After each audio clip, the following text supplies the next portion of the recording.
Welcome to Mixology March.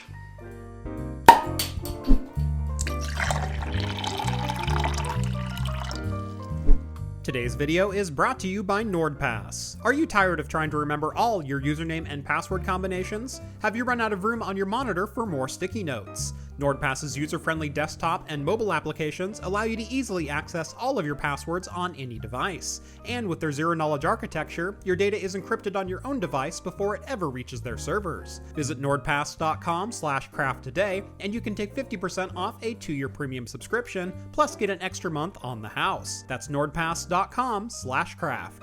Welcome back to Craft Computing, everyone. As always, I'm Jeff. Gaming, and more gaming. Off to my right is the Pixio Gaming PXC327 gaming monitor, touted as the ultimate curved gaming screen. And if you couldn't tell by the name, it's 100% about gaming. First off, let's just go ahead and run down the spec sheet so you know exactly what we're dealing with here. The Pixio PXC327 is a 32-inch 2560 by 1440 VA panel featuring an impressive 165Hz refresh rate, a 1500R curve, HDR, and FreeSync Premium, which also includes G-Sync compatibility. All of that crammed into a sleek and very attractive outer shell. The monitor stand is nothing fancy, just 3 metal legs and offering only tilt adjustability. But on most people's desks, this is going to sit at a very comfortable height thanks mostly to this monitor size. The panel itself is nearly bezel-less, with only 6mm on all sides separating your display from the plastic frame. Around back, we've got a pair of DisplayPort 1.2 ports, which are 165Hz capable, and a single HDMI 2.0, which will support refresh rates up to 144Hz. The control system on the monitor is the quickly becoming standard 5-way joystick, and I couldn't be happier to see more monitor manufacturers adopting this. There are no onboard speakers, so this will be strictly a bring-your-own audio system affair, but there is a headphone jack on the monitor as well, if that's more your style. And lastly, there is an external power brick, which almost always will draw my ire, but luckily it's a fairly small unit that can easily be hidden on a desk or even in a cable hanger underneath. Now that we know what this monitor is, let's get to the Pixio Gaming PXC327 gaming monitor's main use case. Of course it's gaming, what did you think I was gonna say?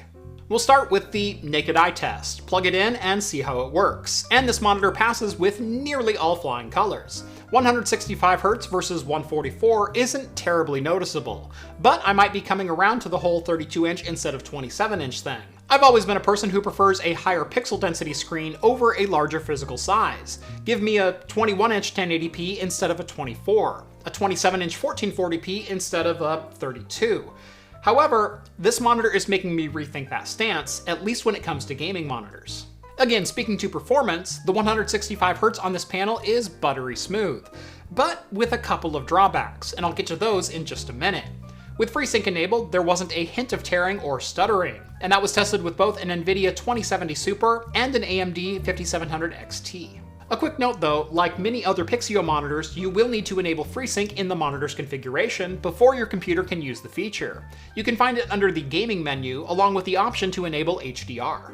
Speaking of HDR, on budget monitor offerings like this, I often recommend just ignoring HDR as a feature, as it is typically poorly implemented and leads to a worse experience than just using the standard color profiles. In this case though, HDR does do quite a bit to improve both contrast and color depth, so long as you're viewing supported content. Hellblade: Senua's Sacrifice and Horizon Zero Dawn both gave excellent results when enabling HDR, though to enable it in-game, you still have to have HDR enabled in Windows. And Windows hasn't quite figured out how to make text readable when HDR is enabled yet, so your mileage may vary with this feature overall. Getting into the nitty-gritty of performance though, I did notice some ghosting and gray-to-gray response times that were a little underwhelming. The 327 boasts a 1 millisecond response time, and for most elements on the display, that does seem to be true. There is quite a bit of ghosting when scrolling from dark to light elements. In games that feature heavy contrast, it's especially noticeable, as darker elements will lag behind the brighter elements on screen.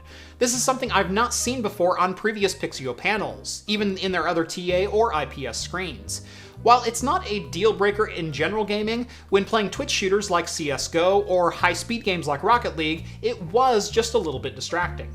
Color accuracy is about what I would expect for a monitor with gaming in the title. The PXC327 does display 100% of the sRGB spectrum, but most panels do that nowadays anyway.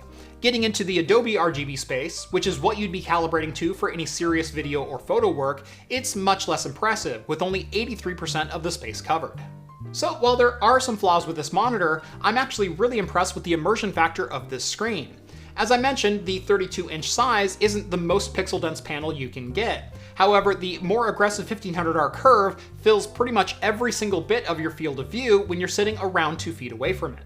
If gaming is your primary focus and you're not going to do a lot of content creation, this might be one of the more immersive displays you can get for that $300 price point. Overall, the Pixio Gaming PXC327 gaming monitor is a pretty decent value. It offers 165Hz refresh rates, FreeSync Premium, HDR that is actually usable in games, a sturdy stand, and VESA mounting support, all for only $310. While that's not the best performing monitor Pixio has ever offered, there are a few in this price range that offer a more immersive experience thanks to that 1500R curve. So if overall size and see nothing but my game is what you're after, the PXC327 would be a pretty solid choice. If you'd like to pick up a Pixio PXC327 for yourself, I will have affiliate links down in the video description. Go give those a look. And on your way down there, make sure to drop this video a like and subscribe to Craft Computing if you haven't done so already. Follow me on Twitter at Craft Computing to keep up with my daily shenanigans, and if you like the content you see on this channel and want to help support me in what I do, consider joining the Patreon or Float Plane. Links are both down in the video description. Thank you all so much for watching this one, and as always, I will see you in the next video. Cheers, guys.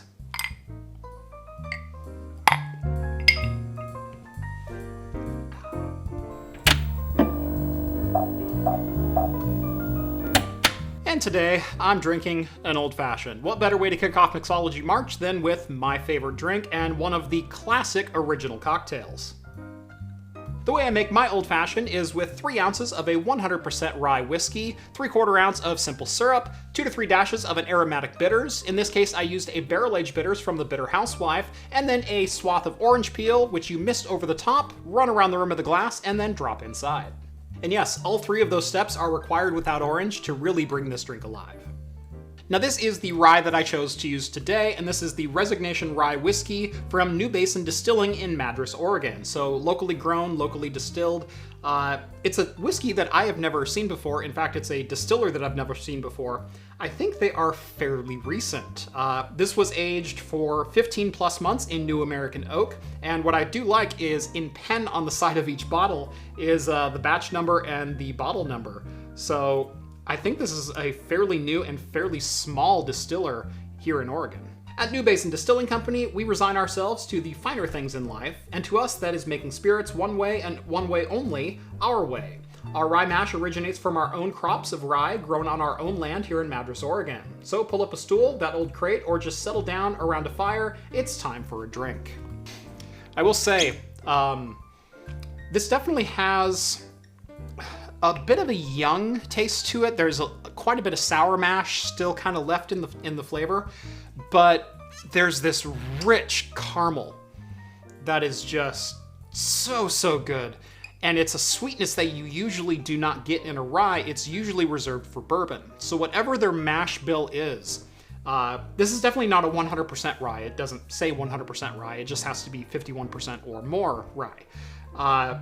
But whatever their mash bill is, I really like this one.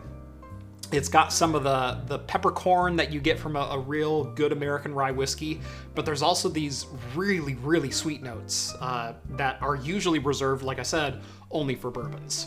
And by the way, is my ice game on point or what?